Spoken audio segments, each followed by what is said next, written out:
El día en que nos divorciamos, mi exesposa puso una tarjeta en mi mano. En un arrebato de ira, no la toqué durante 3 años. 3 años completos guardada en el fondo de un cajón, como si fuera basura, como si no existiera. Pero las cuentas de mi madre me obligaron a verificar el saldo. Y lo que descubrí en el banco ese día cambió todo lo que creía saber sobre mi matrimonio, sobre Liliana, sobre mí mismo. Pero estoy adelantándome. Déjenme contarles cómo llegué hasta ese momento, porque la verdad es que cuando ella me entregó esa tarjeta negra con letras plateadas, yo solo sentí desprecio. Desprecio y una rabia tan profunda que me quemaba el pecho. Era un martes de octubre cuando firmamos los papeles del divorcio.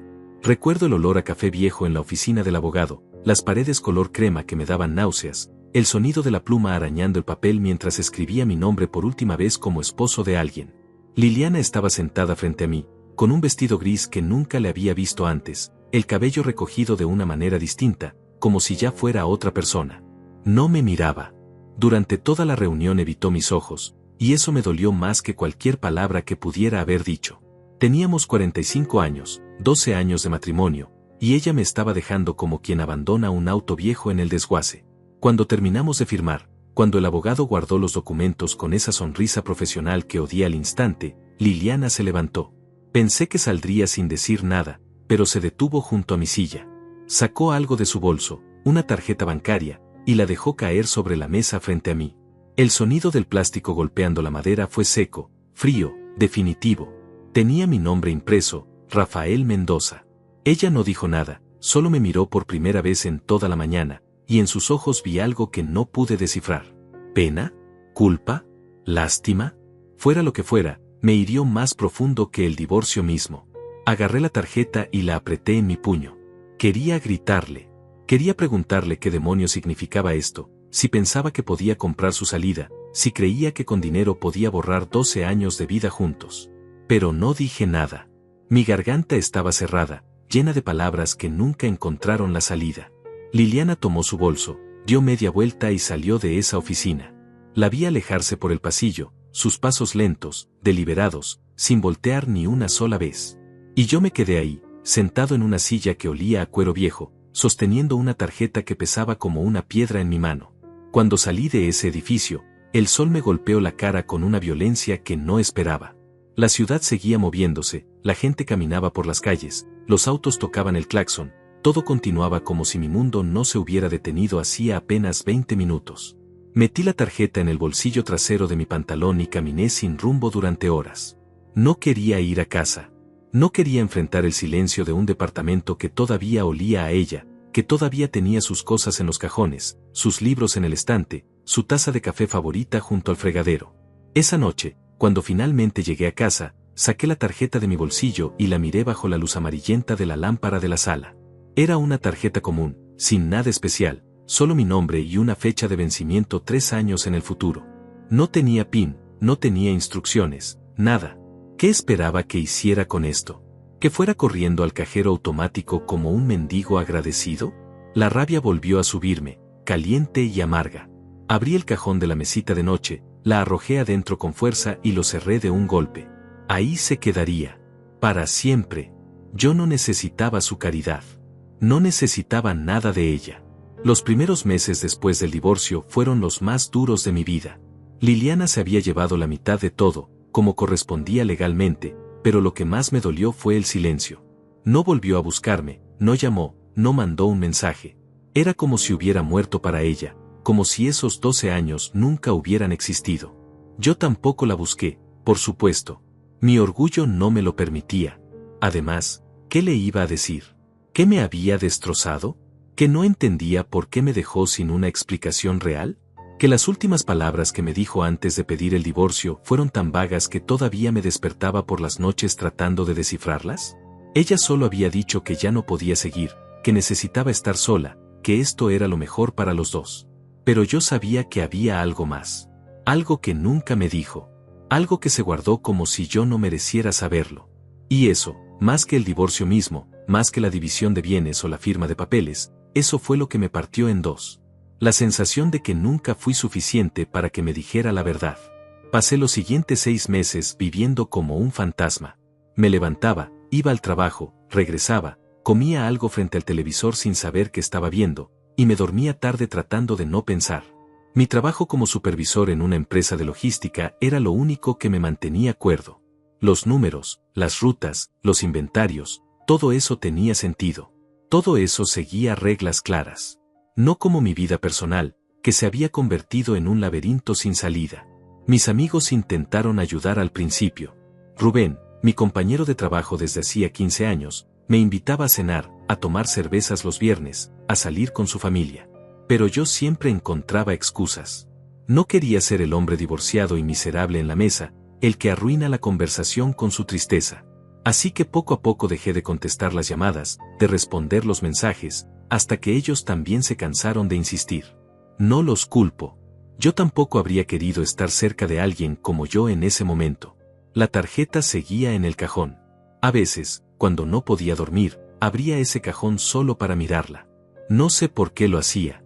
Quizás esperaba sentir algo diferente, quizás esperaba que el tiempo suavizara la rabia. Pero nunca pasó. Cada vez que la veía, volvía a sentir lo mismo: humillación, rechazo, dolor. ¿Cuánto dinero habría puesto ahí? ¿$1,000? ¿5,000? ¿10,000? No me importaba. Podían ser $100,000 y seguiría sin tocarlos. Porque aceptar ese dinero sería aceptar que ella tenía razón en dejarme, que yo era alguien que necesitaba ser rescatado, que no podía valerme por mí mismo. Y yo iba a demostrar lo contrario. Iba a salir adelante sin ella, sin su dinero, sin nada que tuviera que ver con Liliana. Empecé a trabajar horas extras, a aceptar turnos dobles, a llevarme trabajo a casa los fines de semana. Mi jefe estaba encantado con mi nueva dedicación, aunque probablemente no entendía que yo solo estaba huyendo del silencio de mi departamento vacío. El dinero extra me ayudó a estabilizarme. No era mucho, pero era mío. Ganado con mi esfuerzo, con mi sudor, sin deber nada a nadie. Al año del divorcio, me mudé a un departamento más pequeño. No podía seguir pagando la renta del lugar donde habíamos vivido juntos. Cada rincón de ese espacio me recordaba a ella: la cocina donde preparábamos el desayuno los domingos, la sala donde veíamos películas acurrucados en el sofá, la ventana desde donde ella miraba la calle mientras tomaba su té por las tardes. Era demasiado. El nuevo departamento era austero, sin carácter, pero eso era exactamente lo que necesitaba. Un lugar sin recuerdos, sin historia. Un lienzo en blanco. Cuando empaqué mis cosas para la mudanza, volví a encontrar la tarjeta. Estuve a punto de tirarla a la basura. De hecho, la sostuve sobre el bote de basura durante varios segundos, sintiendo el peso del plástico en mis dedos. Pero algo me detuvo. No sé qué fue. Orgullo estúpido, tal vez. La idea de que algún día, cuando estuviera realmente bien, cuando hubiera superado todo esto por completo, podría sacarla y mirarla sin sentir nada. Como prueba de mi victoria sobre el pasado.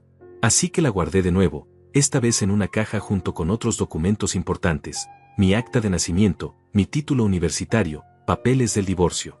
Cosas que son parte de tu vida pero que no quieres ver todos los días. Mi madre, María, fue la única que se dio cuenta de lo mal que estaba realmente. Ella vivía en un pequeño pueblo a 3 horas de la ciudad, en la misma casa donde me crié. Después del divorcio, empecé a visitarla con más frecuencia. Creo que necesitaba ese refugio, ese lugar donde alguien todavía me veía como alguien valioso. Ella nunca preguntó mucho sobre Liliana. Solo me preparaba mi comida favorita, me dejaba dormir hasta tarde en mi antigua habitación, y me abrazaba antes de que me fuera como si supiera exactamente cuánto lo necesitaba. Un sábado por la tarde, mientras tomábamos café en su pequeña cocina, ella me miró con esos ojos que siempre parecían ver más de lo que yo estaba dispuesto a mostrar y me dijo: Rafael, sé que estás sufriendo. Pero no puedes vivir así para siempre. No puedes castigarte por algo que no fue tu culpa. Yo quise responderle, decirle que no me estaba castigando, que solo estaba reconstruyéndome, pero las palabras se me atoraron en la garganta. En cambio, solo asentí y cambié de tema. Ella no insistió. Nunca lo hacía. Esa era una de las cosas que más amaba de mi madre, su capacidad de estar presente sin invadir. Para el segundo año después del divorcio, había logrado cierta estabilidad. No era feliz, pero tampoco era completamente miserable. Había aprendido a vivir con esa sensación de vacío constante, como quien aprende a vivir con un dolor crónico. Ya no pensaba en Liliana todos los días. Solo algunos días. Y cuando lo hacía, ya no era con rabia pura, sino con una mezcla extraña de tristeza y resignación. Me preguntaba dónde estaría, qué estaría haciendo, si alguna vez pensaba en mí. Pero nunca busqué respuestas. Nunca la busqué en redes sociales, nunca pregunté a conocidos comunes. Era como si hubiera hecho un pacto conmigo mismo. Ella había elegido desaparecer de mi vida, y yo respetaría esa decisión aunque me matara por dentro. Salí con algunas mujeres durante ese tiempo. Nada serio, solo cenas, café, conversaciones que nunca llegaban muy lejos. Yo sabía que no estaba listo para nada más profundo. Todavía cargaba demasiado peso, demasiadas preguntas sin respuesta. Y no era justo para ellas pretender que podía darles algo que yo mismo no tenía. Así que después de un tiempo, dejé de intentarlo. Era más fácil estar solo que fingir que estaba completo. La tarjeta seguía en su caja, olvidada. A veces pasaban meses sin que siquiera recordara su existencia. Eso me hacía sentir bien, como si finalmente estuviera ganando. Como si finalmente Liliana y todo lo que representaba estuvieran perdiendo poder sobre mí. Al cumplir 3 años del divorcio, sentí que había logrado algo importante. No era la felicidad, no era la plenitud que había tenido antes, pero era algo parecido a la paz. Una paz frágil, construida sobre rutinas y pequeñas victorias diarias. Me había acostumbrado a vivir solo, a cocinar para uno, a ver películas sin tener que negociar qué ver, a dormir en diagonal en la cama. Había aprendido a disfrutar el silencio en lugar de temerle. O al menos eso me decía a mí mismo cada mañana frente al espejo. Mi trabajo iba bien. Muy bien, de hecho. Me habían ascendido a gerente regional hacía 6 meses, lo que significaba un aumento considerable en mi salario y más responsabilidades. Viajaba más, conocía gente nueva, resolvía problemas complejos que me mantenían la mente ocupada. Rubén me había dicho una vez, medio en broma medio en serio, que me había convertido en un adicto al trabajo. Pero yo lo veía diferente. El trabajo era lo único en mi vida que tenía sentido, donde el esfuerzo producía resultados visibles, donde todo seguía una lógica clara. Si trabajabas duro, te recompensaban.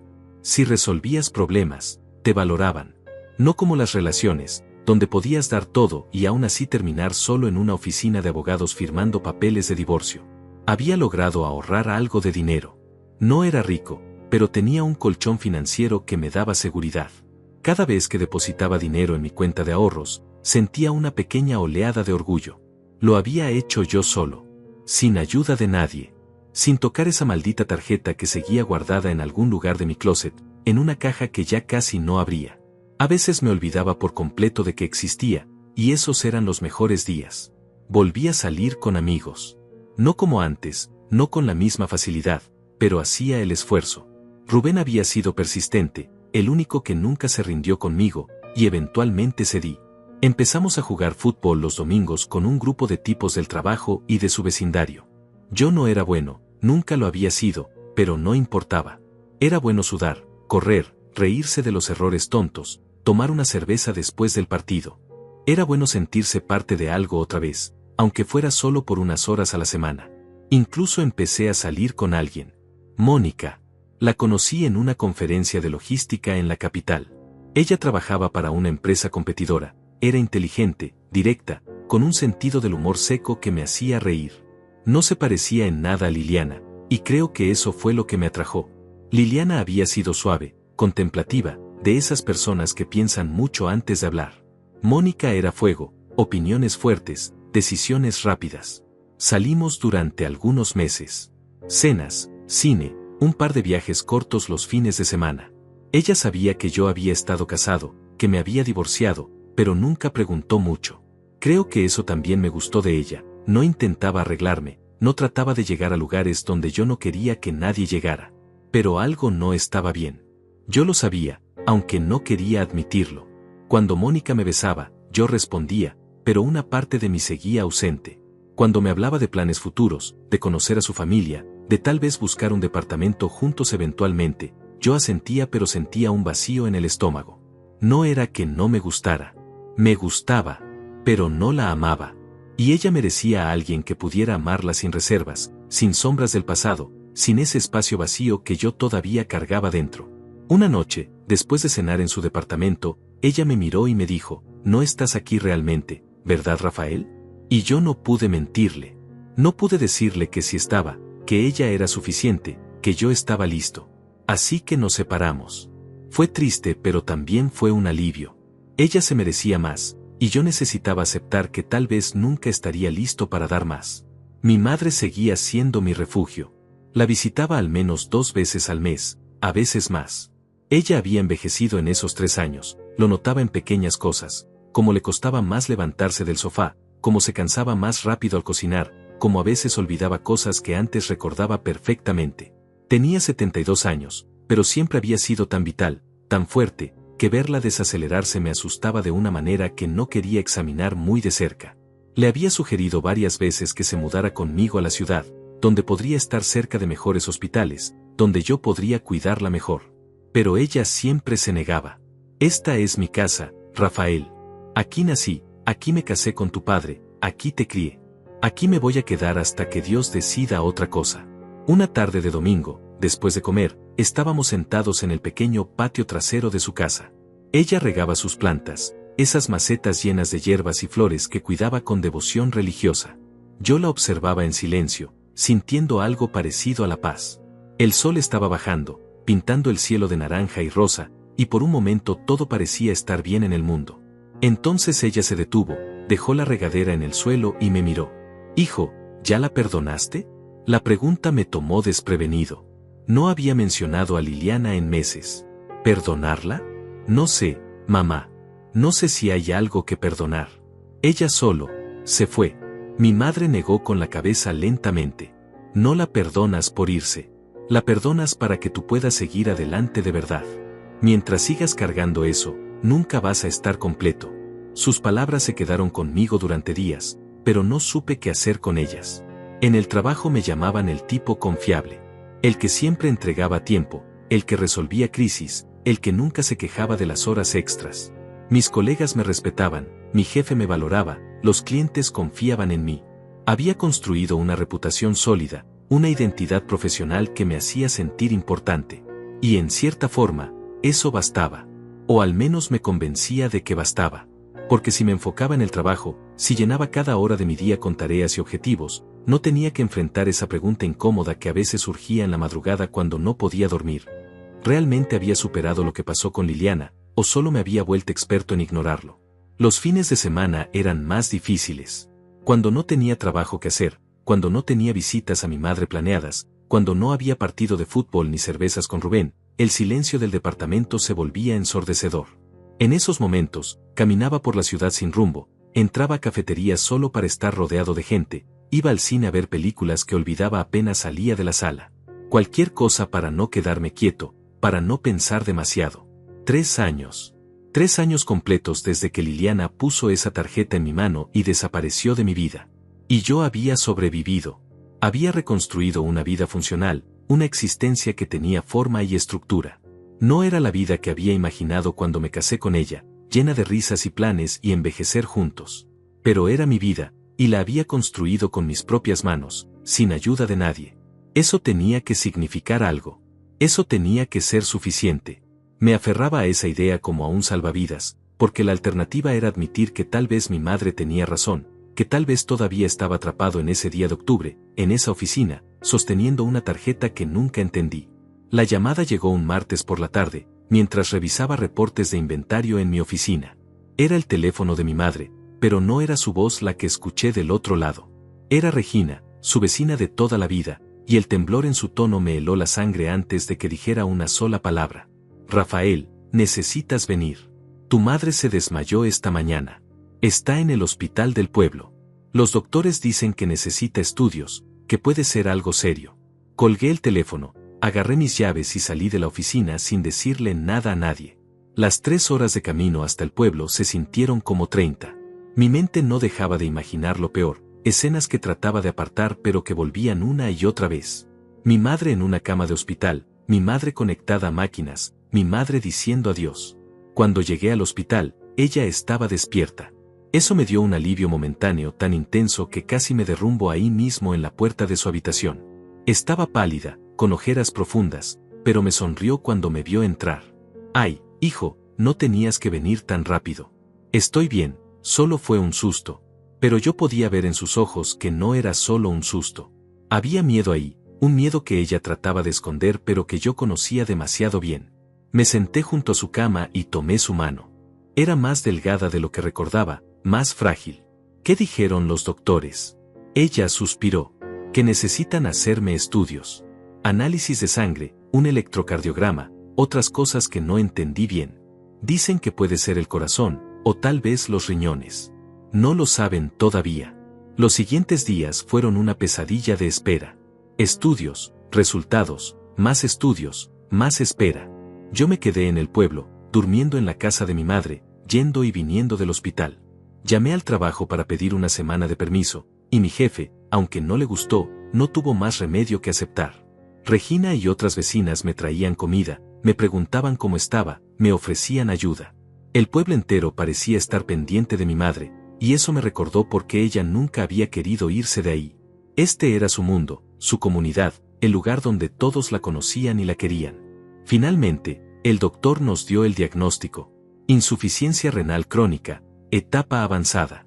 Las palabras cayeron sobre mí como piedras. Mi madre necesitaría diálisis 3 veces por semana, medicamentos caros, una dieta estricta, cuidados constantes. El doctor habló de tratamientos, de opciones, de pronósticos, pero todo sonaba lejano, como si estuviera hablando de otra persona. Esto no podía estar pasándole a mi madre, a la mujer que siempre había sido invencible, que había trabajado 2 empleos para criarme sola después de que mi padre murió, que nunca se quejaba de nada, que siempre encontraba la manera de salir adelante. ¿Cuánto va a costar todo esto? Esa fue la primera pregunta coherente que logré hacer. El doctor me miró con esa expresión que tienen los médicos cuando saben que las noticias no son buenas.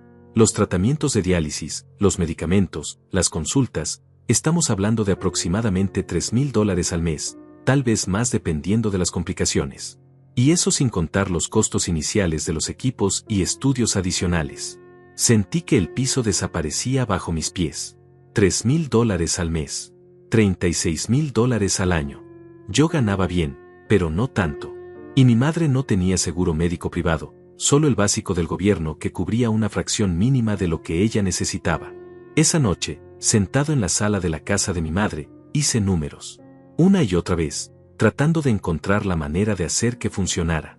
Mis ahorros alcanzarían para cubrir tal vez los primeros 4 o 5 meses si tenía suerte y no surgían complicaciones. Después de eso, no sabía qué haría. Podía pedir un préstamo, pero ¿con qué lo pagaría después si todo mi sueldo se iba a ir en mantener vivo a mi madre? Podía vender mi carro, pero eso solo compraría un par de meses más.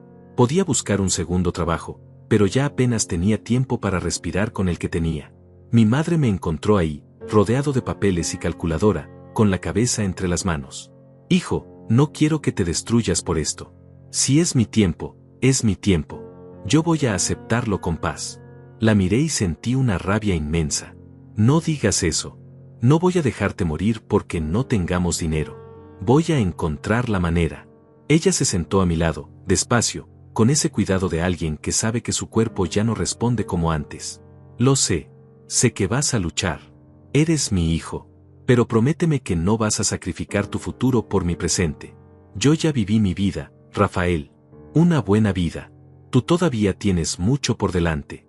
No pude responderle. No podía prometerle algo así cuando la alternativa era verla morir. Regresé a la ciudad al día siguiente para arreglar las cosas en el trabajo y empacar lo necesario. Le expliqué a mi jefe la situación, le dije que necesitaba tomarme tiempo, tal vez trabajar remoto parte de la semana. Él fue comprensivo hasta cierto punto, pero dejó claro que la empresa tenía límites.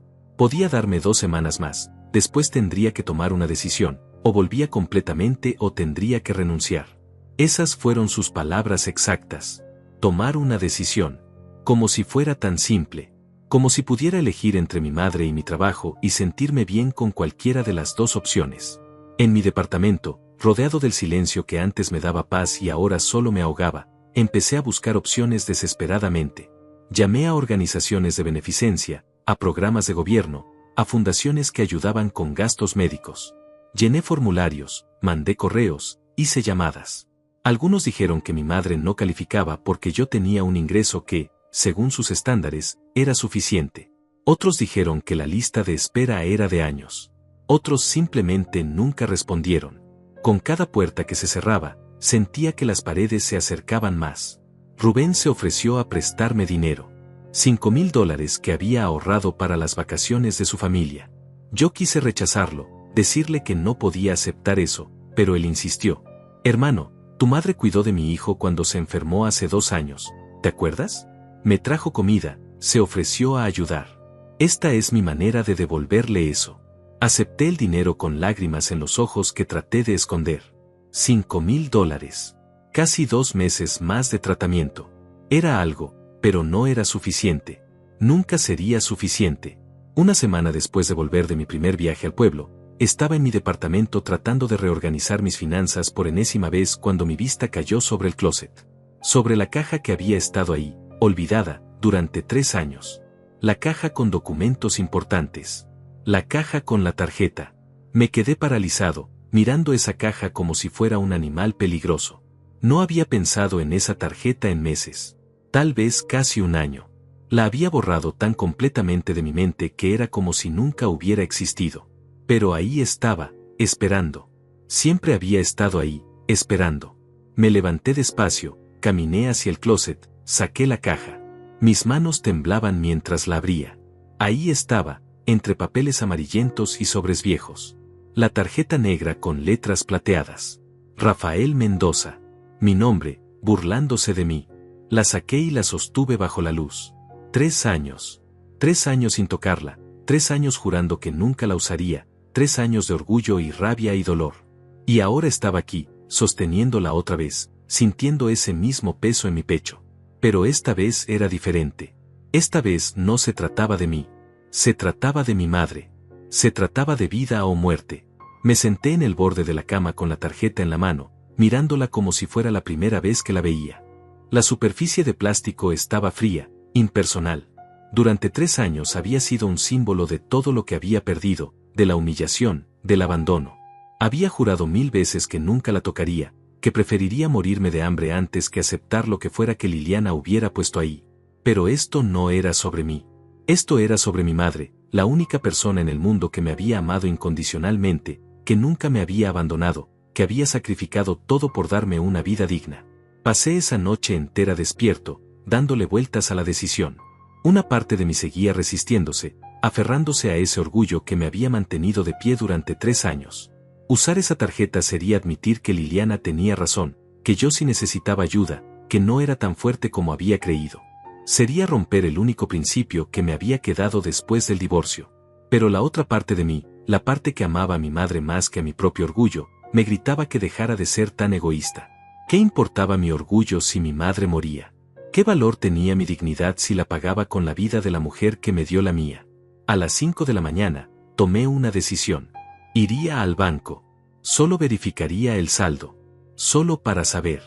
No significaba que fuera a usar el dinero necesariamente. Solo necesitaba saber qué opciones tenía. Eso era todo. Eso me dije a mí mismo mientras me duchaba, mientras me vestía, mientras tomaba café que sabía a ceniza en mi boca. Solo voy a verificar. No estoy cediendo. Solo estoy explorando todas las opciones disponibles, como cualquier persona sensata haría. El banco abría a las 9. Yo llegué a las 8:30 y esperé en el estacionamiento, viendo a los empleados llegar, encender las luces, prepararse para el día. La tarjeta estaba en mi bolsillo, quemándome como un hierro caliente. Cada minuto que pasaba sentía más náuseas, más ganas de arrancar el carro e irme. Pero pensaba en mi madre, en su sonrisa cuando me vio en el hospital, en cómo había tratado de no asustarme aunque ella misma estaba aterrada.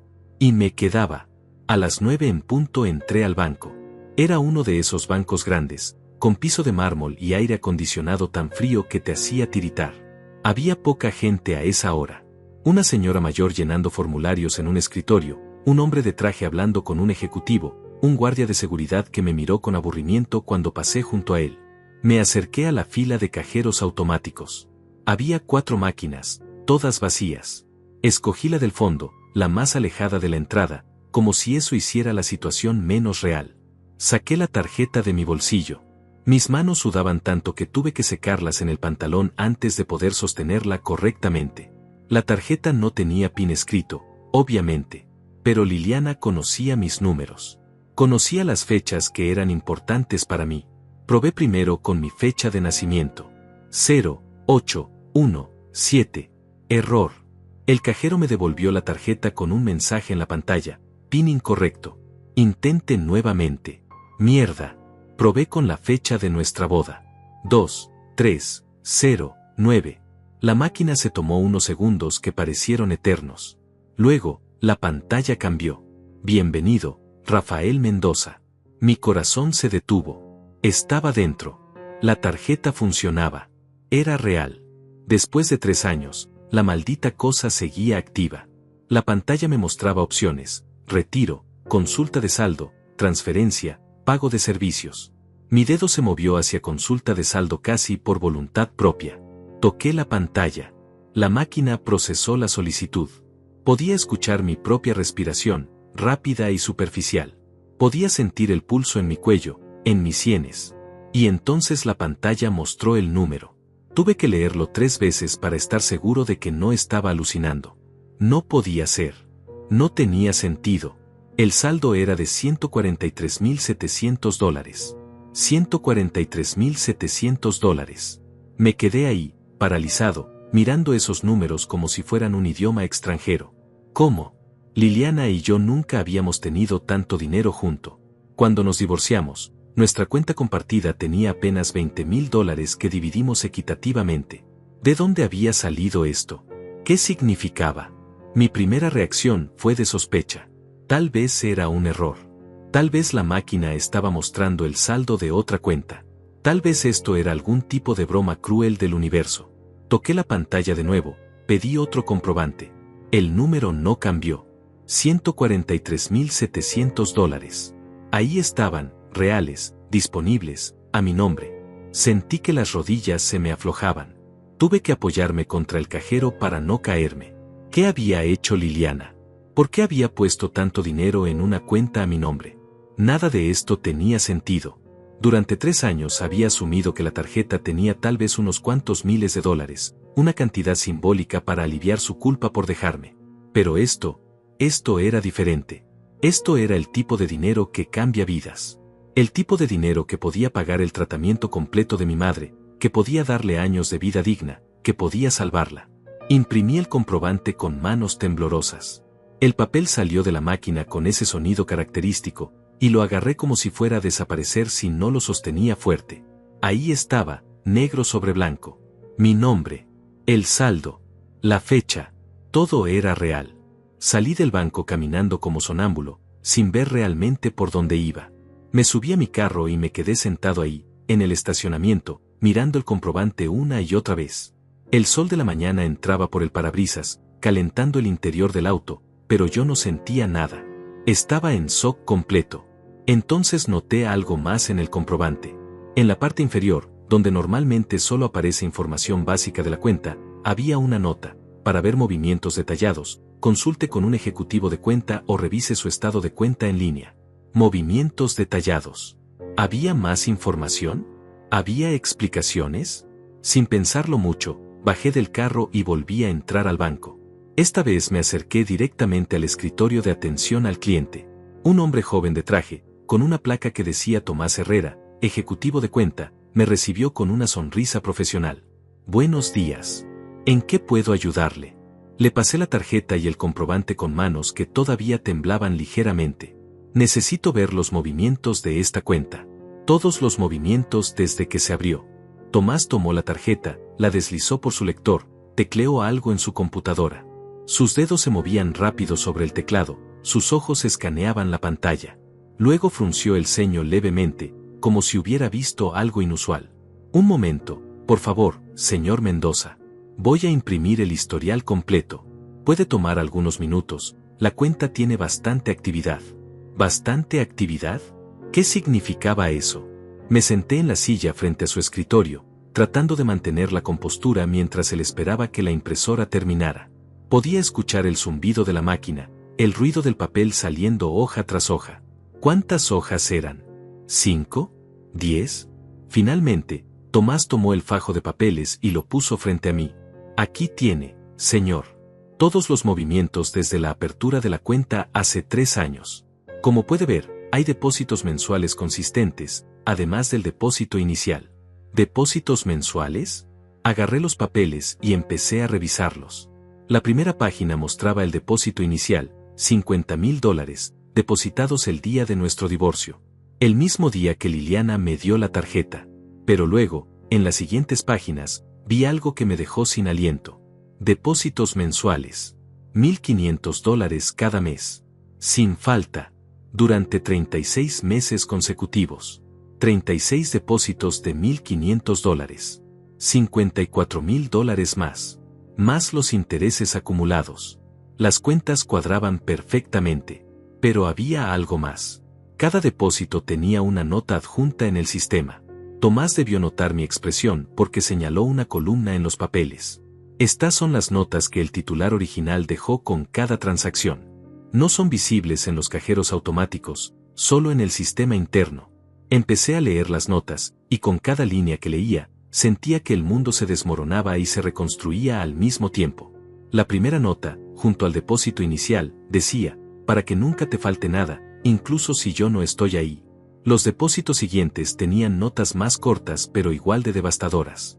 Octubre, feliz cumpleaños, Rafael. Noviembre, espero que estés bien. Diciembre, feliz Navidad. Enero, año nuevo, nuevos comienzos. Y así, mes tras mes, durante 3 años. Las lágrimas empezaron a caer antes de que pudiera detenerlas. Ahí, sentado en ese banco, frente a un ejecutivo que no sabía qué hacer, rodeado de extraños, empecé a llorar como no había llorado desde el día del divorcio. Porque de repente todo era diferente. Todo lo que había creído, todo lo que había asumido, todo el odio y el resentimiento que había cargado durante 3 años, se estaba desmoronando frente a estos papeles. Liliana nunca me había olvidado. Nunca me había abandonado realmente. Había seguido ahí, en silencio, mes tras mes, dejando dinero y mensajes que ella probablemente sabía que yo nunca vería porque era demasiado orgulloso para usar la tarjeta. Tomás me ofreció un pañuelo de papel con gesto incómodo pero amable. No se preocupe, señor. Tómese su tiempo. Se levantó discretamente y se fue hacia la máquina de café, dándome un momento de privacidad.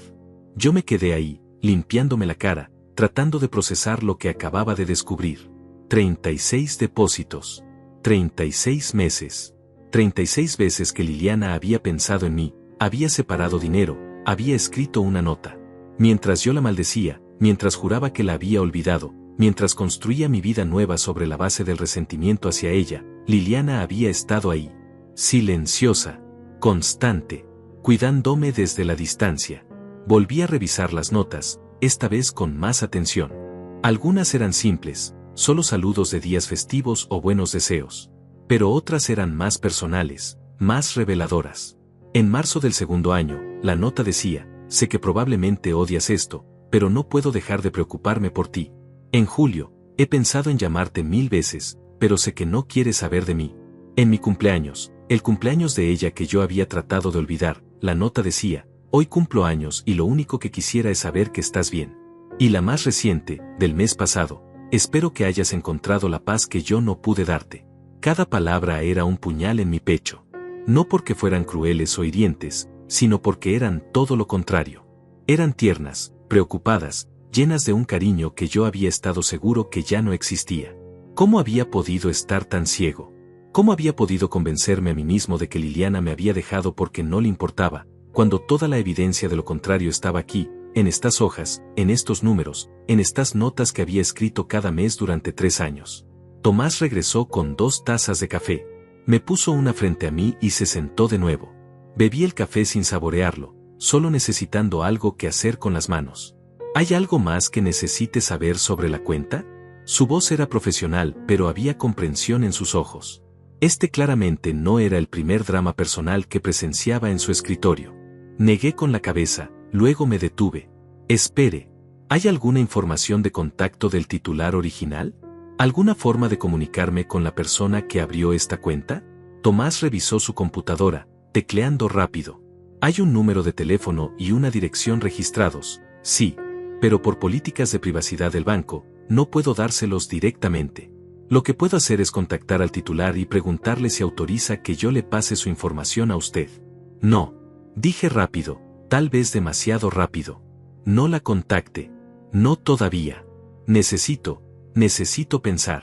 Tomás asintió sin hacer preguntas. Como guste, Señor Mendoza, ¿hay algo más en lo que pueda ayudarle? Miré los papeles frente a mí, todo ese historial de depósitos y notas. Necesito copias de todo esto. Y necesito hacer una transferencia. Para el tratamiento de mi madre. La mayor parte de lo que hay en esta cuenta. Tomás no preguntó detalles sobre mi madre ni sobre por qué había esperado 3 años para usar esta cuenta. Solo asintió y empezó a procesar la transacción. Transferí $120,000 a mi cuenta personal. Era más que suficiente para el tratamiento completo de mi madre, para los medicamentos, para todo lo que pudiera necesitar en los próximos años. Dejé 20,000 en la cuenta de la tarjeta. No sé por qué. Tal vez porque cerrarla completamente se sentía como cerrar una puerta que acababa de descubrir que nunca debí cerrar. Tal vez porque una parte de mí todavía no podía creer que todo esto era real y quería tener una forma de volver a verificarlo. Cuando salí del banco por segunda vez esa mañana, el mundo se veía diferente. El sol parecía más brillante, los sonidos más claros, como si hubiera estado viviendo dentro de una niebla durante 3 años y de repente pudiera ver con claridad. Pero con esa claridad vino algo más, una culpa aplastante, una vergüenza tan profunda que me hacía querer gritar. ¿Cuánto tiempo había perdido? ¿Cuántas oportunidades de reconectar con Liliana había dejado pasar mientras me aferraba a mi orgullo estúpido? ¿Por qué ella nunca me había dicho nada? ¿Por qué había elegido este método silencioso de cuidarme en lugar de simplemente hablar conmigo? Conduje de regreso a mi departamento en piloto automático, mi mente dando vueltas a 1000 kilómetros por hora. Las preguntas no dejaban de surgir. ¿Por qué se divorció de mí si todavía le importaba tanto? ¿Qué había pasado realmente?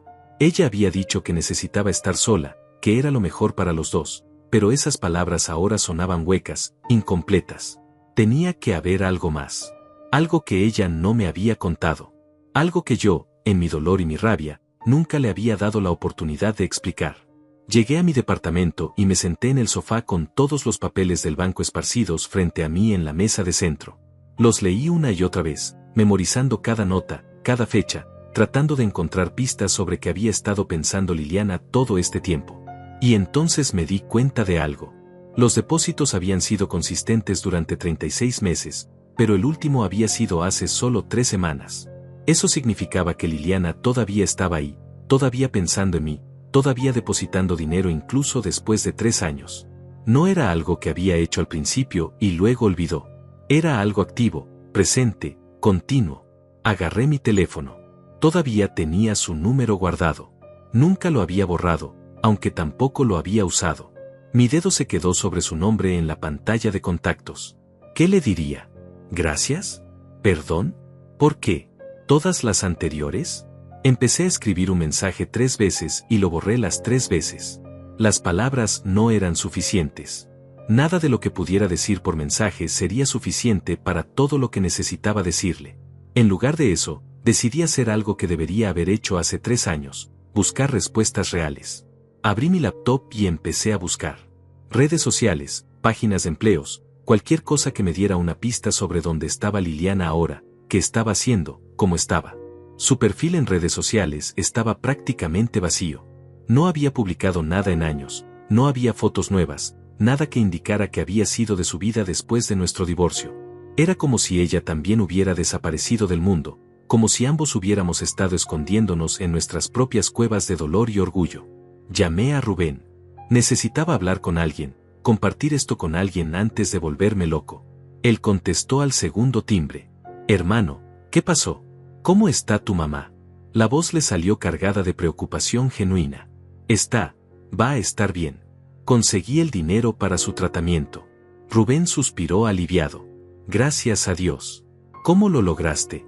Hubo un silencio mientras yo trataba de encontrar las palabras. Liliana. Fue Liliana. Ella me dejó dinero. Hace 3 años. El día del divorcio. Y yo nunca lo usé hasta ahora porque soy un idiota orgulloso. Le conté todo. Los depósitos mensuales, las notas, los 36 meses de silencio generoso. Rubén me escuchó sin interrumpir, y cuando terminé, solo dijo, mierda, Rafael. Tienes que hablar con ella. Tienes que encontrarla y preguntarle por qué hizo todo esto. Yo sé, respondí, mi voz quebrándose un poco. Lo sé, pero tengo miedo. ¿Miedo de qué? De descubrir por qué se fue realmente. De escuchar algo que no quiero escuchar. De darme cuenta de que esto no significa lo que creo que significa. Rubén se quedó callado un momento. Luego dijo algo que me golpeó como un martillo. Rafael, has pasado 3 años construyendo una historia en tu cabeza sobre por qué Liliana te dejó. Una historia donde ella es la villana y tú eres la víctima. Pero ahora tienes evidencia de que esa historia está incompleta, tal vez completamente equivocada. Y eso te aterroriza porque significa que desperdiciaste 3 años odiando a alguien que tal vez nunca dejó de amarte. Tienes razón, admití. Tengo miedo de haber arruinado todo por mi maldito orgullo. Esa noche no dormí. Me la pasé dando vueltas en la cama, mirando el techo, pensando en todos los momentos en los que pude haber buscado a Liliana y no lo hice. Pensando en todas las veces que ella depositó ese dinero y escribió esas notas, esperando tal vez que algún día yo usara la tarjeta y viera lo que había hecho. Pensando en cómo debe haberse sentido, mes tras mes, cuidando de mí desde la sombra sin recibir ni siquiera un reconocimiento, sin saber si yo estaba bien o mal, si había encontrado a alguien más, si alguna vez perdonaría. A la mañana siguiente, tomé una decisión. No podía seguir viviendo con estas preguntas. No podía seguir construyendo teorías en mi cabeza sin conocer la verdad. Necesitaba ver a Liliana, hablar con ella, entender qué había pasado realmente.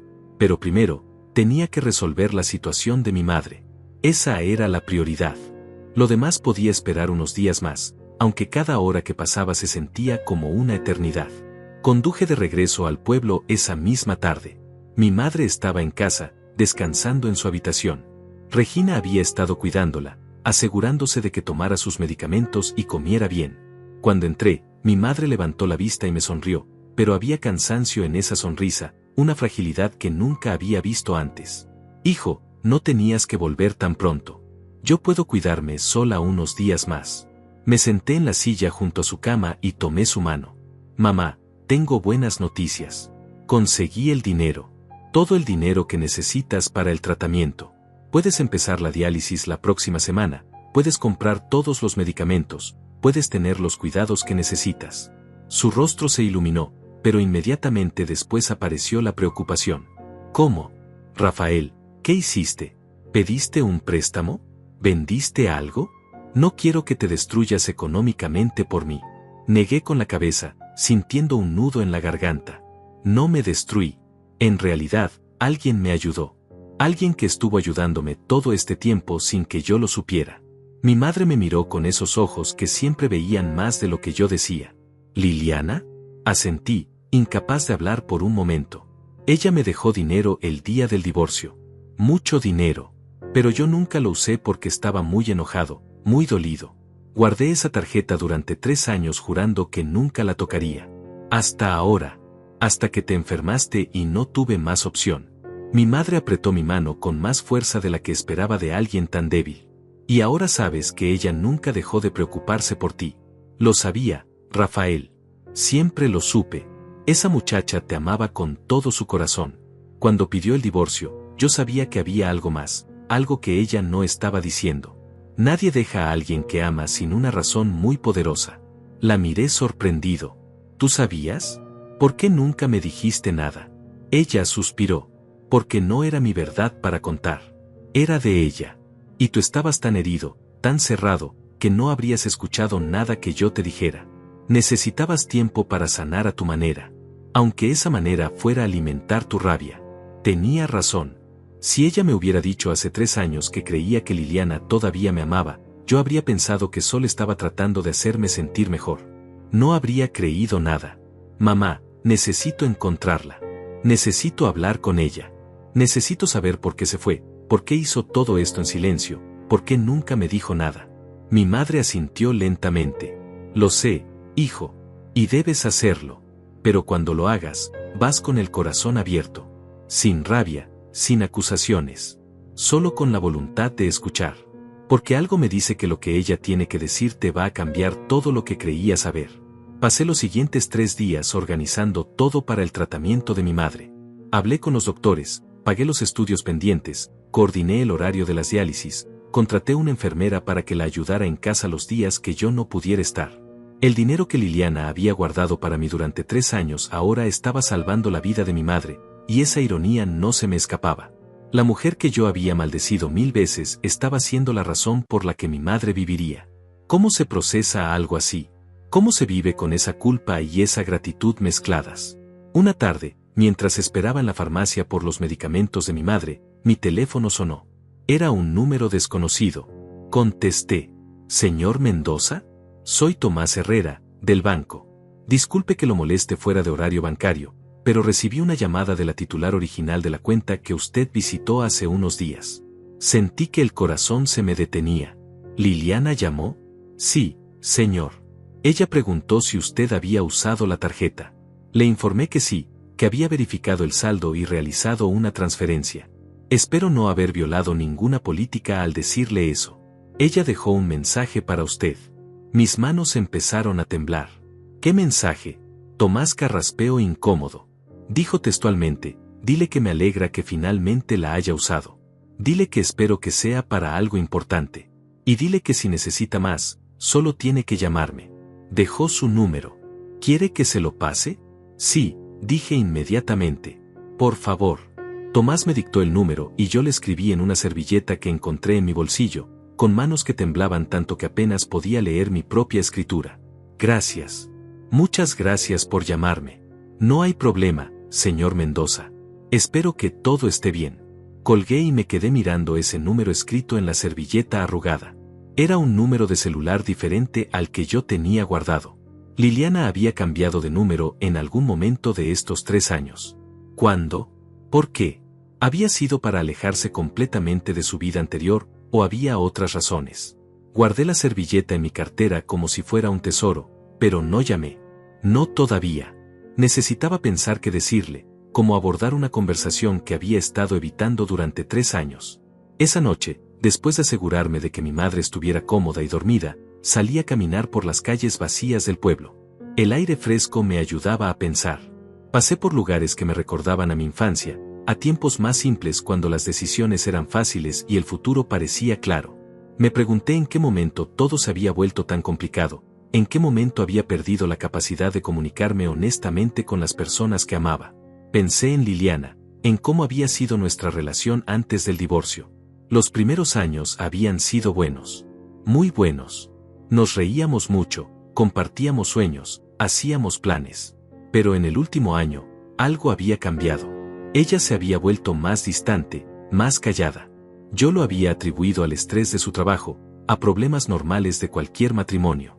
Nunca presioné mucho, nunca insistí en que me contara qué pasaba realmente.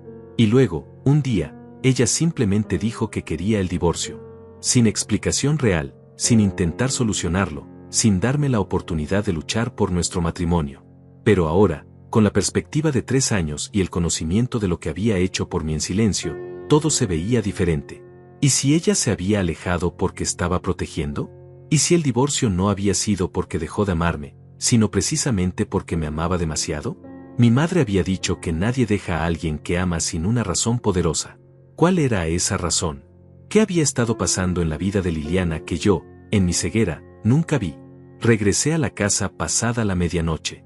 No podía dormir, así que me senté en la cocina con una taza de té y saqué mi teléfono. Miré el número que Tomás me había dado. Mis dedos se movieron sobre la pantalla, escribiendo y borrando mensajes. Intenté al menos 10 versiones diferentes. Liliana, necesitamos hablar. Demasiado frío. Liliana, gracias por todo. Demasiado simple. Liliana, lo siento.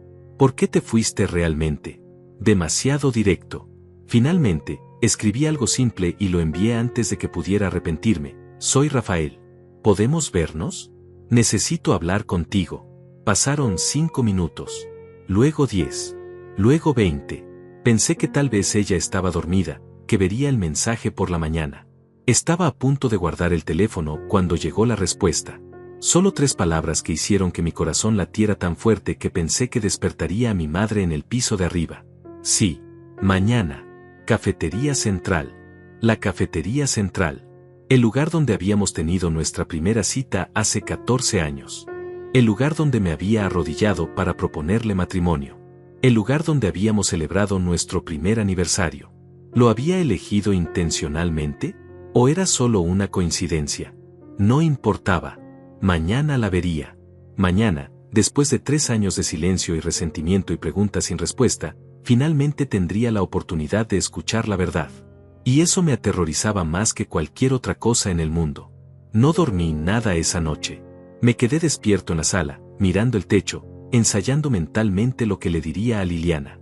Cada vez que cerraba los ojos, la veía en mi mente tal como había sido el día del divorcio, el vestido gris, el cabello recogido, esos ojos que no me miraban. Pero ahora entendía que tal vez ella no me miraba no por indiferencia, sino porque mirarme le dolía demasiado. Tal vez cada segundo en esa oficina había sido una tortura para ella también, solo que yo había estado tan consumido por mi propio dolor que no pude ver el de ella.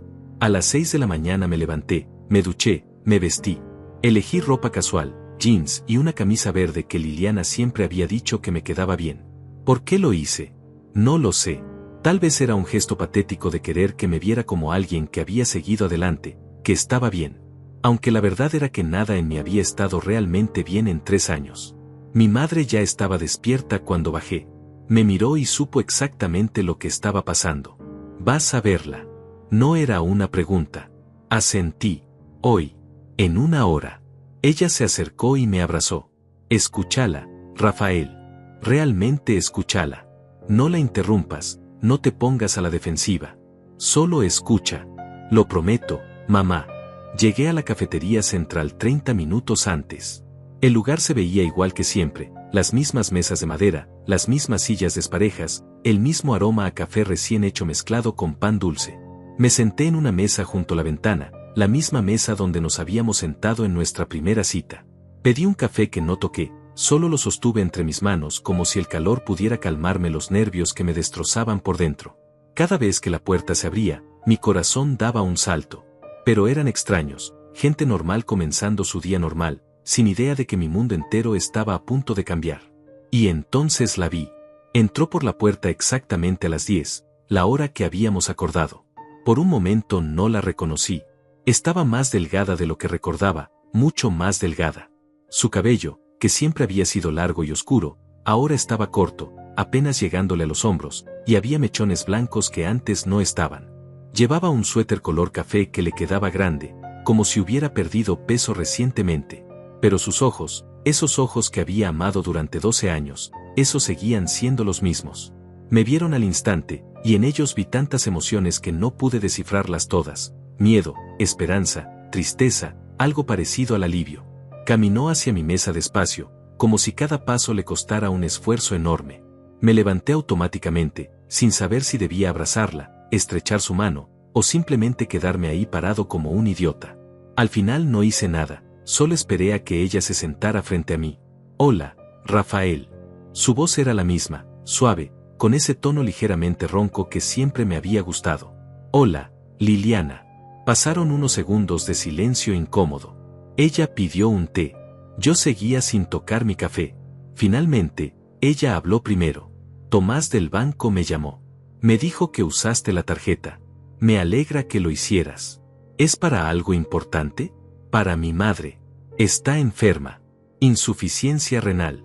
Necesita diálisis, medicamentos caros. Tu dinero le está salvando la vida. Liliana cerró los ojos por un momento, y cuando los abrió vi lágrimas que luchaba por contener. Me alegra tanto que haya servido para eso. Tu mamá es una mujer maravillosa. Siempre fue tan buena conmigo. Espero que se recupere pronto. Gracias, dije, mi voz apenas un susurro. Pero Liliana, yo necesito entender. ¿Por qué? ¿Por qué dejaste todo ese dinero? ¿Por qué los depósitos mensuales durante 3 años? ¿Por qué las notas? No lo entiendo.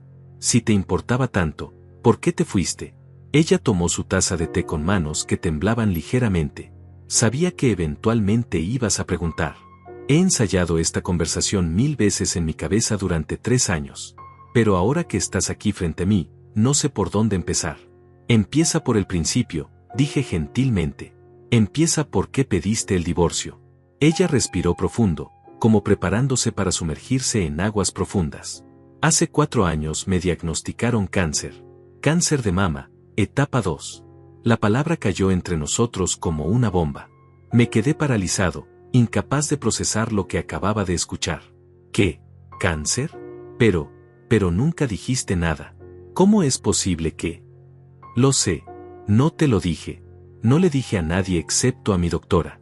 Cuando me dieron el diagnóstico, me quedé en shock durante semanas. Los doctores me explicaron las opciones: cirugía, quimioterapia, radiación.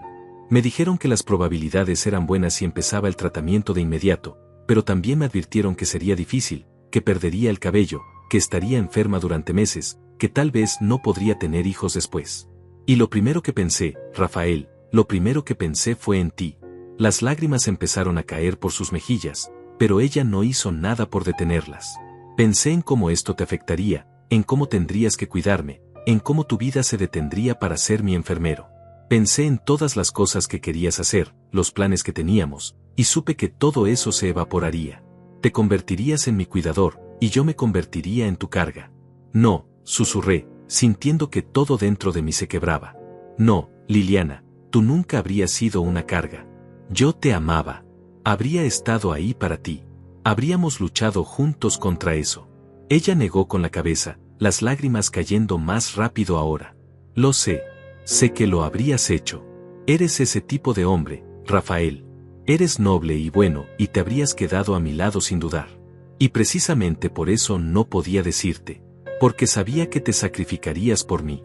Sabía que pondrías tu vida en pausa, que renunciarías a tus sueños, que te consumirías cuidándome. Y yo no podía hacer eso. No podía permitir que el cáncer no solo me destruyera a mí, sino también a ti. Entonces decidiste abandonarme primero. La amargura en mi voz era imposible de ocultar. Decidiste que sabías mejor que yo lo que yo podía manejar. Decidiste por los dos. Sí. Su voz se quebró. Lo hice. Y fue la decisión más egoísta y más desinteresada que he tomado en mi vida. Egoísta porque elegí mi orgullo sobre tu derecho a saber. No quería que me vieras débil, enferma, muriendo tal vez. Quería que me recordaras como era antes. Pero también fue desinteresada porque genuinamente creí que estarías mejor sin mí, que podrías seguir adelante, encontrar a alguien sana, tener la vida que merecías. Me pasé las manos por la cara, tratando de procesar todo esto. ¿Y el dinero? ¿Los depósitos mensuales? Ella sonrió tristemente. Cuando me divorcié de ti, tomé mi parte del dinero que teníamos ahorrado y empecé el tratamiento. La quimioterapia, la cirugía, todo eso. Pero también abrí esa cuenta para ti. Puse todo lo que pude al inicio, y luego, cada mes, sin importar cuán difícil fuera para mí económicamente, depositaba lo que podía. Era mi forma de seguir cuidándote desde lejos. Era mi forma de decirte que aunque no estuviera físicamente ahí, seguía pensando en ti, preocupándome por ti, amándote. ¿Y las notas? Las leí todas, Liliana. Cada una. Ella se sonrojó ligeramente. No sabía si alguna vez las verías. Pero necesitaba escribirlas de todas formas. Era como seguir hablándote aunque no pudieras oírme. Me preguntaba todo el tiempo cómo estarías, si habías encontrado a alguien más, si eras feliz. Las notas eran mi manera de mantener esa conexión, aunque fuera unilateral. Miré a esta mujer que había amado, que había odiado, que había tratado de olvidar durante 3 años, y vi por primera vez el sacrificio que había hecho. Había luchado contra el cáncer completamente sola, sin apoyo, sin alguien que sostuviera su mano durante las quimioterapias, sin nadie que la abrazara cuando tenía miedo. Y todo porque pensó que estaba protegiéndome. ¿Y ahora? Mi voz salió ronca. ¿Cómo estás ahora? Ella dudó antes de responder. Estoy en remisión. Han pasado 2 años desde el último tratamiento. Los doctores dicen que las probabilidades de que regrese son bajas, pero nunca cero. Vivo con eso todos los días. La incertidumbre. Pero estoy viva, Rafael. Sobreviví. Y aunque me costó todo, aunque perdí a la persona que más amaba en el mundo, sigo considerando que tomé la decisión correcta porque tú seguiste adelante. Tú estás bien. No estoy bien. Las palabras salieron de mí como un torrente que había estado conteniendo durante demasiado tiempo. No he estado bien ni un solo día desde que te fuiste, Liliana. He estado enojado, herido, perdido. Construí una vida que se ve funcional desde afuera, pero por dentro he estado vacío. Vacío porque la persona que amaba desapareció sin explicación real. Y ahora me entero de que todo este tiempo estuviste luchando sola contra algo horrible, y yo no estuve ahí. No porque no quisiera, sino porque no me diste la oportunidad de elegir. Me quitaste esa elección. Liliana sollozaba ahora, sin intentar esconder las lágrimas. Lo siento tanto, Rafael. Sé que estuvo mal. Sé que debía haberte dicho la verdad. Pero en ese momento, con el miedo y la confusión y el diagnóstico reciente, solo podía pensar en protegerte. Y pensé que alejándote de mí era la forma de hacerlo. Me incliné hacia adelante, tomando sus manos sobre la mesa. Eran más frías de lo que recordaba, más delgadas. Liliana, mírame. Ella levantó la vista, sus ojos rojos e hinchados. Entiendo por qué lo hiciste. No estoy de acuerdo con la forma, y me duele saber todo lo que sufriste sola. Pero entiendo que lo hiciste desde el amor, no desde la crueldad. Y necesito que sepas algo, yo habría elegido quedarme. Sin dudarlo. Cada vez. Habría elegido estar a tu lado durante cada tratamiento, cada noche difícil, cada momento de miedo. Porque eso es lo que significa amar a alguien. No solo en los momentos buenos, sino especialmente en los difíciles. Ella cerró los ojos, más lágrimas cayendo. Lo sé. Ahora lo sé. Estos 3 años me han enseñado que el amor verdadero no se trata de proteger a alguien de la vida, sino de enfrentarla juntos. Pero cuando estaba ahí, en ese consultorio médico, escuchando palabras como cáncer y quimioterapia y posibilidad de muerte, entré en pánico. Y tomé una decisión terrible desde el miedo. Una decisión que nos hizo daño a los dos. Nos quedamos en silencio un momento, solo sosteniéndonos las manos sobre la mesa manchada de café. Alrededor nuestro, la cafetería seguía su ritmo normal, gente entrando y saliendo, conversaciones banales, el sonido de la máquina de espresso, la vida continuando como si nada. Pero para nosotros, en esa mesa, el mundo se había detenido. ¿Por qué seguiste depositando dinero todos estos meses?, pregunté finalmente. Incluso después de 3 años. Incluso cuando debías pensar que yo te odiaba. Ella sonrió tristemente. Porque nunca dejé de amarte. Ni un solo día. Y depositar ese dinero, escribir esas notas, era la única forma que tenía de seguir conectada contigo. Sabía que probablemente nunca usarías la tarjeta. Conocía tu orgullo, tu terquedad. Pero lo hacía de todas formas porque necesitaba sentir que todavía te cuidaba de alguna manera. Que todavía era parte de tu vida, aunque fuera invisiblemente. Y tenías razón, admití. Nunca la usé. Ni siquiera la miré durante años. La guardé en un cajón como si fuera basura porque estaba tan enojado, tan dolido. Juré que nunca tocaría un centavo de ese dinero, que te demostraría que no te necesitaba. ¿Y qué cambió? Su voz era apenas un susurro. Mi madre. Cuando se enfermó y necesité el dinero para salvarla, finalmente vencí mi orgullo. Y cuando fui al banco y vi los depósitos mensuales, las notas, todo lo que habías hecho en silencio. Liliana, me destrozó. Me destrozó darme cuenta de que había desperdiciado 3 años odiándote cuando todo el tiempo estuviste ahí, cuidándome, pensando en mí. Me destrozó entender que construí una historia completa en mi cabeza sobre por qué me dejaste, y resulta que estaba completamente equivocado. Ella apretó mis manos. No estabas equivocado en sentirte herido.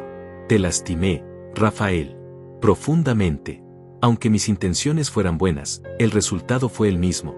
Te dejé sin explicación, te hice sentir abandonado, no valorado. Eso fue real. Tu dolor fue real y válido. Nos quedamos así, mirándonos, procesando 3 años de dolor y malentendidos en este pequeño café que había sido testigo de tantos momentos importantes en nuestra historia juntos. Finalmente, respiré profundo. Liliana, tengo que preguntarte algo. Y necesito que seas completamente honesta. Ella asintió. Lo que sea. Si pudieras regresar en el tiempo, sabiendo cómo resultó todo, ¿harías las cosas diferente? Ella no dudó ni un segundo. Sí. 1000 veces sí. Te diría la verdad desde el principio. Te daría la oportunidad de elegir estar a mi lado o no. Te trataría como el adulto que eres, capaz de tomar sus propias decisiones.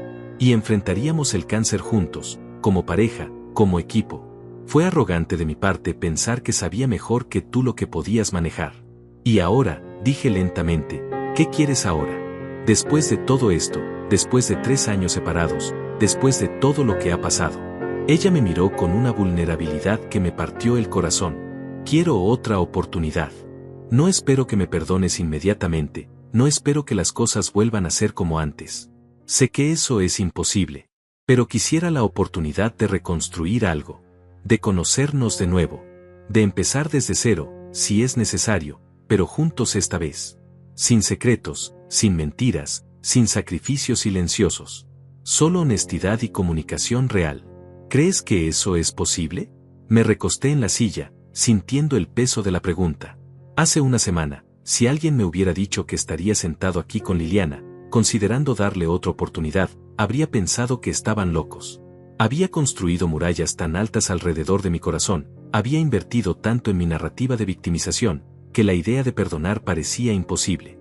Pero ahora, viendo a esta mujer que había luchado contra el cáncer sola, que había seguido amándome en silencio durante 3 años, que había sacrificado nuestra relación porque genuinamente pensó que era lo mejor para mí, aunque esa decisión estuviera equivocada, no podía seguir aferrándome a esa rabia. No sé si podemos volver a ser lo que éramos, dije finalmente. Demasiado ha pasado. Ambos hemos cambiado. Yo he cambiado. Pero creo que podríamos intentar construir algo nuevo. Algo diferente. Algo basado en la honestidad completa esta vez. Sin secretos, sin sacrificios silenciosos, sin decisiones unilaterales sobre lo que es mejor para el otro. Si vamos a hacer esto, tiene que ser como socios reales. Iguales. Los ojos de Liliana se iluminaron con algo que no había visto en años: esperanza. Sí. ¿De verdad estás dispuesto a intentarlo? Asentí. Pero despacio. Muy despacio. Necesito tiempo para procesar todo esto. Y tú necesitas contarme todo. Todo lo que pasaste, los tratamientos, las noches difíciles, todo lo que te guardaste. No más secretos, Liliana. Si vamos a hacer esto, lo hacemos completamente abiertos el uno con el otro. Te lo prometo. Lo juro. Sin más secretos. Sin más decisiones solitarias. Todo lo hablamos, todo lo enfrentamos juntos. Tomé un sorbo de mi café, que ya estaba frío pero no me importó. Hay algo más que necesitas saber. Mi madre siempre supo que había algo más en nuestra historia. Ella nunca creyó que simplemente dejaste de amarme. Y cuando le conté sobre el dinero, sobre los depósitos, ella no se sorprendió. Dijo que siempre supo que me amabas, que debía haber una razón poderosa para que te fueras. Liliana sonrió entre lágrimas. Tu mamá es sabia. Siempre lo fue. ¿Cómo está ahora? ¿El tratamiento está funcionando? Empezó la semana pasada. Es difícil, la diálisis es agotadora para ella. Pero los doctores son optimistas. Dicen que si sigue el tratamiento correctamente, puede tener muchos años más de vida de calidad. Y todo eso es gracias a ti, Liliana. Gracias a tu generosidad, a esos depósitos mensuales que nunca dejaste de hacer aunque pensaras que yo nunca los usaría. Cuando vuelvas al pueblo, ¿puedo ir contigo?, preguntó tímidamente. Me gustaría ver a tu mamá, si ella me lo permite. Decirle personalmente cuánto siento no haber estado ahí estos años. Pedirle perdón por el dolor que causé a su hijo. Creo que a ella le gustaría eso, respondí. De hecho, estoy seguro. Ella siempre te quiso, Liliana. Incluso después del divorcio, nunca dijo una palabra mala sobre ti. Creo que en el fondo siempre esperó que encontráramos el camino de regreso el uno al otro. Pagamos nuestros cafés y salimos juntos a la calle. El sol brillaba fuerte, era uno de esos días perfectos donde el cielo es completamente celeste y el aire huele a posibilidades nuevas. Caminamos en silencio por un momento, lado a lado, sin tocarnos pero conscientes de cada movimiento del otro. Liliana, dije finalmente, hay algo que necesito que entiendas. Esto no significa que todo está arreglado. Todavía tengo rabia.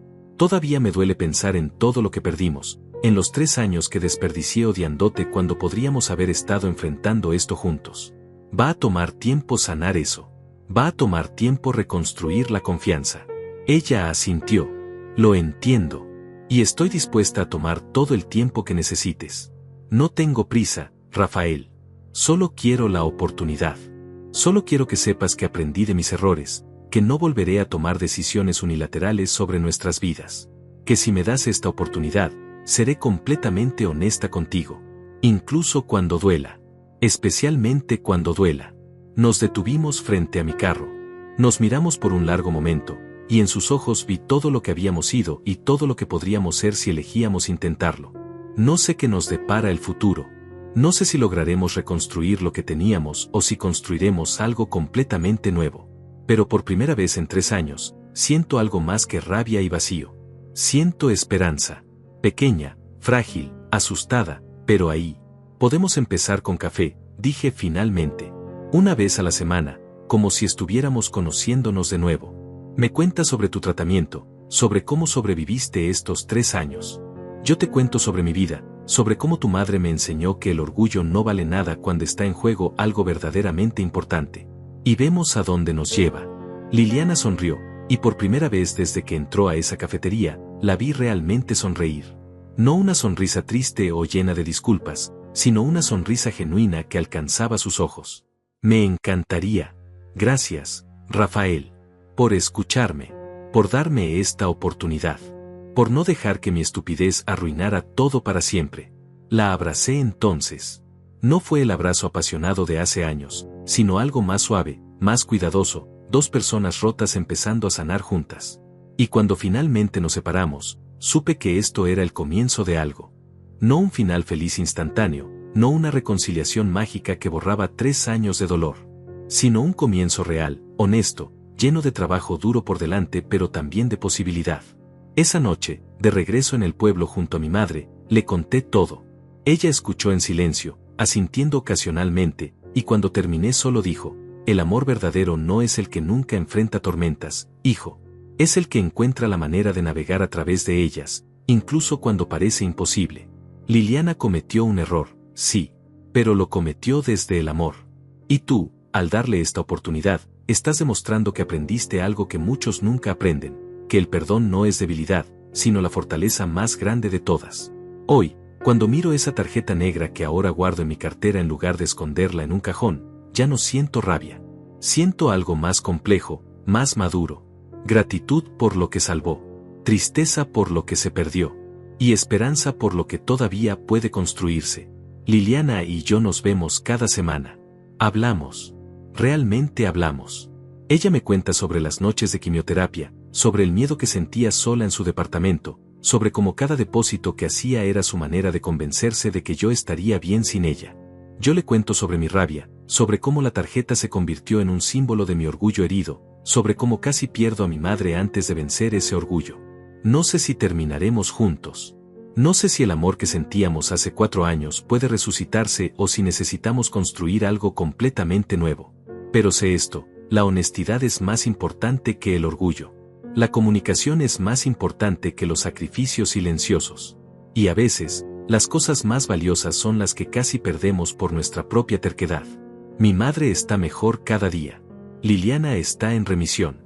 Y yo finalmente estoy aprendiendo que la fuerza verdadera no está en enfrentar las tormentas solo, sino en tener el coraje de pedir ayuda, de aceptarla y de darla. Esa tarjeta que guardé durante 3 años con tanto resentimiento ahora es mi recordatorio diario. El amor a veces viene disfrazado de formas que no entendemos inmediatamente. Y las respuestas que buscamos con tanta desesperación a veces han estado ahí todo el tiempo, esperando pacientemente a que nuestro orgullo se aparte lo suficiente para verlas.